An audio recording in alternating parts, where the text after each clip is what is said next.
les responsabilités du bureau togolais de droit d'auteur face aux artistes. Il s'appelle Monsieur Caporal Wisdom, toujours en featuring avec le Saint-Esprit. Je ne sais pas qu'est-ce que c'est, qu'est-ce que l'Esprit Saint a fait pour le marquer autant et qu'il se voit obligé de se mettre toujours avec lui avant de délivrer ses messages de sensibilisation à la jeunesse sur plusieurs thématiques qu'il développe souvent si bien en slam. Caporal, bonsoir. Bonsoir Abdan, bonsoir à tous les auditeurs qui nous suivent un peu partout dans le monde. En featuring avec le Saint-Esprit. Expliquez-moi ce que c'est, le lien entre vous et le Saint-Esprit. Quand je parle du Saint-Esprit, je ne parle pas forcément du Saint-Esprit dans la Bible, mais de l'esprit positif en fait. D'accord. De l'esprit positif. L'Esprit Saint. Voilà, l'Esprit Saint en fait. Okay, tu vois, l'Esprit Saint qui te conduit à faire que de bonnes actions. Qui t'oriente à être positif, à être productif, à être inspiré de manière à orienter ta communauté ou ceux qui te suivent vers un chemin ou une destination garantie. Tu vois. Est-ce que c'est ça qui vous anime ou bien c'est un souhait? Bon, je dirais les deux à la fois. Parce que toutes mes sorties, je ne saurais mieux répondre à cette question. Peut-être les auditeurs le diront. Tu sais, c'est difficile de danser, de s'apprécier. Ouais. Si les œuvres que je produis, mes actions, mes comportements confirment, c'est aux autres de pouvoir en témoigner. Sinon, je suis d'accord. Bon, qui suis-je pour me rendre témoignage? D'accord. Nous ne sommes pas là ce soir pour parler de nous, mais pour les artistes que nous défendons auprès de l'institution étatique chargée de cette mission noble, celle de collecte et de gestion et de répartition des droits aux artistes suivant l'exploitation de leurs œuvres par des institutions et des usagers. Comment est-ce que ça se déroule, votre premier mandat qui tire vers sa fin, Monsieur Caporal? D'une manière ou d'une autre, moi je dirais positif. Je dirais positif parce que on a vu des bureaux passer. Et quand il y a un problème, tu vois sur les réseaux sociaux, les gens ne savent même pas à qui s'adresser. Aujourd'hui, quand il y a un problème lié au but au droit directement, les gens te taguent, les gens t'attaquent. Les gens s'indignent par rapport à toi. Ça prouve que quelque part on a eu à travailler pour que les gens sachent à qui s'adresser. Et si on n'a pas fait de bons combats, si on n'a pas tenu de bons résultats, si on n'a pas gagné des combats, les gens n'auront pas à vraiment apprécier le travail. Les gens n'auront pas ce réflexe-là de se tourner vers la personne idéale. Le nombre d'artistes que j'ai envoyés ou bien que j'ai envoyé au Butodra faire leur carte, adhérer, le nombre d'artistes que j'ai déjà orientés dans ce sens, ils sont tellement nombreux, je peux pas les compter. Et aujourd'hui, on peut être fier quand même de ce mandat parce que ce mandat a apporté beaucoup de choses, beaucoup de contributions. Quand je vois les récentes apparitions, quand je vois cette lot avec sa vidéo où il dit voilà, je suis allé toucher mes sous au Butodra. Ah bon? Il y a plein de, oui, il y a plein qui en témoignent, tu vois. Alors que quand on était venu premièrement, des gens comme ça qui ne gagnaient pas grand chose. Oui. Je ne sais pas si vous vous rappelez, quand on avait défendu Beck et mais c'est ça. La dernière fois, j'étais avec Vauclair quand il disait, mais ça fait longtemps, les artistes ne se plaignent plus trop. Je dis oui, c'est parce que ça a commencé par s'arranger, à être mieux qu'avant. Et ça, c'est la lutte que nous avons eu à faire. Je ne suis pas seul. On a été nombreux. On est 11 dans le conseil. Et chacun fait sa part, chacun donne sa contribution. Je profite en même temps pour insérer cette question. Qu'est-ce que votre présence au Butodra et au conseil d'administration du Butodra pendant ces 2 ans-là ont contribué à améliorer dans le processus de collecte, de gestion et de répartition des droits aux artistes? Moi, je dirais que grâce à moi, beaucoup d'artistes aujourd'hui sont au courant de beaucoup d'informations liées au Butodra, liées à leurs droits. Tu vois, beaucoup d'artistes ne savent pas. Quand il y a 2 mois, j'étais avec Vauclair quand je disais que il est important à n'importe quel artiste d'avoir sa carte de Butodra, son attestation de Butodra, son attestation du ministère de la Culture et de la Communication des Médias. Je l'ai dit. Et il y a 2 semaines, j'ai vu une publication sur une page où un artiste s'indigne d'avoir fait un dépôt au Butodra. 2 semaines après, il n'a pas reçu sa carte et cela l'a empêché d'avoir un visa. Est-ce qu'on attend le visa, le délai du visa voilà, c'est là avant où, de commencer le processus de... C'est là où on doit se plonger sur le professionnalisme de l'artiste. Il y a un problème là. Lui-même, tu vois, un artiste qui arrive à avoir un contrat à l'extérieur, ça veut dire qu'il a démarré sa carrière, ça fait plus de 6 mois. Voilà. Et s'il n'a pas pris conscience d'aller se faire enregistrer, d'être sociétaire du Butodra, ça veut dire que lui-même, il n'est pas professionnel, il a un problème. Voilà. Tu vois? Et quand au dernier moment, la personne dit, et puis, je ne joue pas l'avocat du diable ni au défenseur du directeur du Butodra. Ouais. Mais excuse-moi. Il dépose la carte quand? Entre le 20 avril et le 5 mai. Je te fais un petit détail. Entre le 20 avril et le 5 mai, nous sommes déjà dans les préparatifs des indépendances. Ce qui veut dire que le président de la République est déjà sur le terrain en train de faire des inaugurations, des célébrations. Et la majeure partie des directeurs oui, de l'exécutif est sur le terrain avec lui. Du 20 jusqu'au 27, le 27, le 28, et on tombe dans le week-end, le 29, le 1er mai, le 2 est férié, le 3, le 4, on est dans le week-end, et le 5, il s'indigne. Il faudrait qu'on se lève ou bien ils croient, ou bien les artistes croient que les autorités sont à leur merci. Non mais, et d'ailleurs, c'est 2 semaines. Le délai normal, c'est 2 semaines. D'abord, je veux savoir, parce que c'est comme si vous avez poussé votre curiosité pour comprendre le fond du problème. Nous ne sommes pas là pour ça, hein, mais est-ce que c'est une carte qu'il renouvelle ou bien c'est maintenant qu'il fait son inscription? Il fait son inscription. C'est carrément gauche. Si c'est pour renouveler sa carte, il pourra utiliser l'ancienne carte sans problème. Je dirais parce même que l'ancienne carte est toujours opérationnelle. Je dirais même que si c'est maintenant qu'il fait son inscription, même 1 an, il n'a pas sa carte. Ah oui. Le délai minimum, c'est 2 semaines, comme la carte d'identité également. Et si on veut... ça, c'est pour renouveler sa carte. Non, pour avoir la carte. Ça dit, depuis l'inscription 0? Oui. Oui, c'est 2 semaines. En tout cas, c'est 2 semaines. Si c'est vrai, ce serait bien.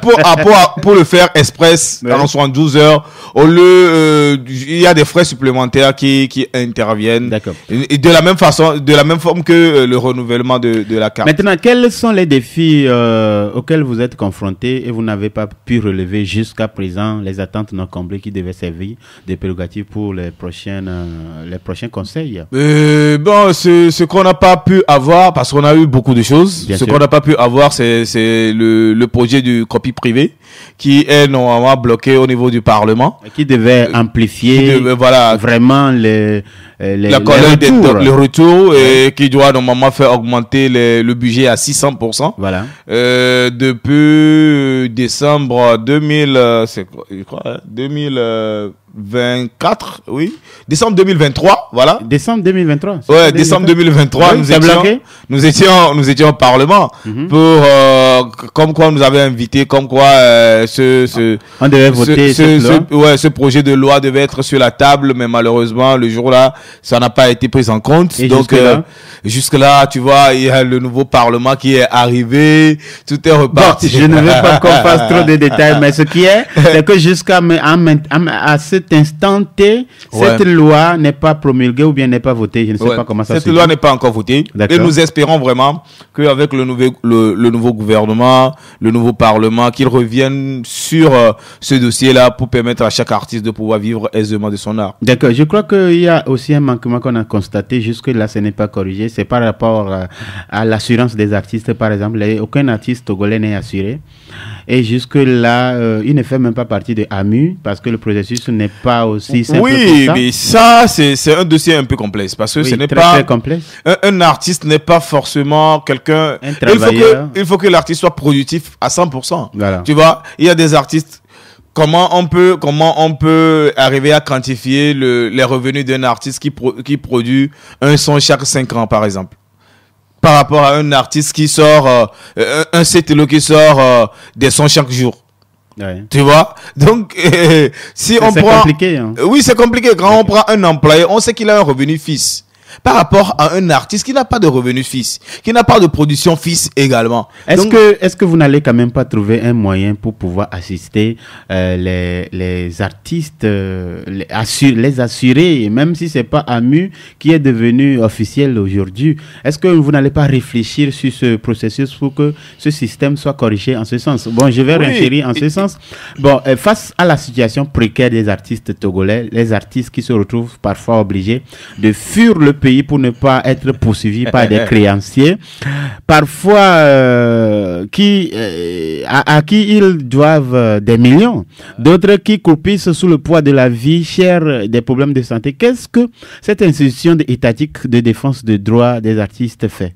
Écoute, moi je ne suis pas souvent d'accord avec ces principes parce que ce n'est pas seuls les artistes qui souffrent dans ce pays. Même le menuisier, il a les bonnes. Mais nous nous occupons des artistes, donc on parle des artistes. Le menuisier, il a des dettes. Le maçon, il a des dettes.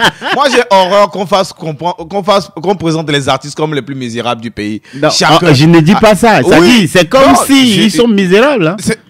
Les artistes ne sont pas misérables. J'avais invité Adabadi Djoboku la fois passée qui disait que l'odeur des artistes togolais même, par rapport aux artistes étrangers là, que nous sommes au bas de l'échelon. C'est une réalité. Mais l'odeur du menuisier togolais par rapport à un menuisier nigérian, ce n'est pas la même chose également. C'est que nous passons plus de temps à nous plaindre que à proposer des solutions, tu vois, à être plus créatif.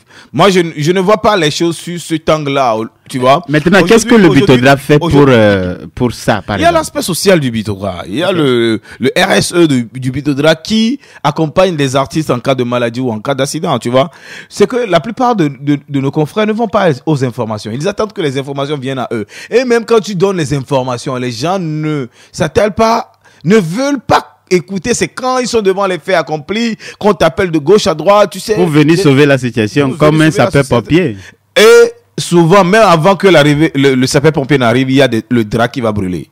Et ça, c'est ce qui arrive. C'est dommage. Hein. Et ce qui est dommage, c'est ce qui arrive, tu vois. Il y a toujours des dommages. Donc, je pense que l'idéal aujourd'hui, c'est que chacun soit plus productif et que la chose marche pour tout le monde. Parce que avant que la musique marche pour l'artiste, il faut que le commerce marche pour le commerçant. Parce que c'est le commerçant qui achète peut-être la musique de l'artiste. C'est lui qui l'invite à l'anniversaire de son enfant. Mais quand le commerçant ne va pas vendre, quand le jardinier ne va pas pouvoir faire de la rentabilité, quand tous les secteurs d'activité ne vont pas pouvoir faire de l'économie, l'artiste aussi va également souffrir. Quand on prend le cas du Nigeria, il y a des multimilliardaires au Nigeria. C'est normal que les artistes également puissent trouver de l'argent. Parce que si moi je suis milliardaire, je veux inviter un artiste, lui faire un cadeau d'un jet privé, je le ferai. Donc tu veux dire que c'est l'état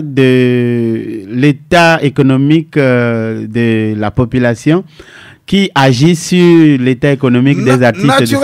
Naturellement. Hein? Tu vois, combien sont prêts aujourd'hui à aller à un concert de 100 000 d'un artiste togolais? Pourtant, quand les coachs viennent d'ailleurs, on y va avec 150 000. Hein? Combien sont ces gens-là? En tout cas, oui. Combien sont ces gens-là? Maintenant, nous, on ne va pas parler de la minorité, on parle de la majorité. Si la majorité serait prête à payer 10 000 francs pour remplir le stade de Kégué pour un artiste togolais, oui, là, je dirais oui. D'accord. Quels sont les manquements que vous souhaiteriez qu'on corrige dans la production de la musique gospel, par exemple, afin que ça prenne encore plus qu'avant? Si je veux être honnête avec moi et avec les artistes gospel, ils ne m'inspirent pas. Je suis désolé. Parce que quand tu écoutes la musique gospel, je me demande s'ils ne sont plus inspirés ou comment. Parce que quand tu prends actuel ou bien d'avant? Actuel. Parce que quand tu prends 80% d'artistes gospel aujourd'hui, il n'y a que des vieilles chansons qu'ils reprennent. C'est les vieilles chansons des vieux artistes qui ont travaillé, qui ont été inspirés, qui reprennent. Ou soit ils prennent deux versets dans la Bible, il le dit.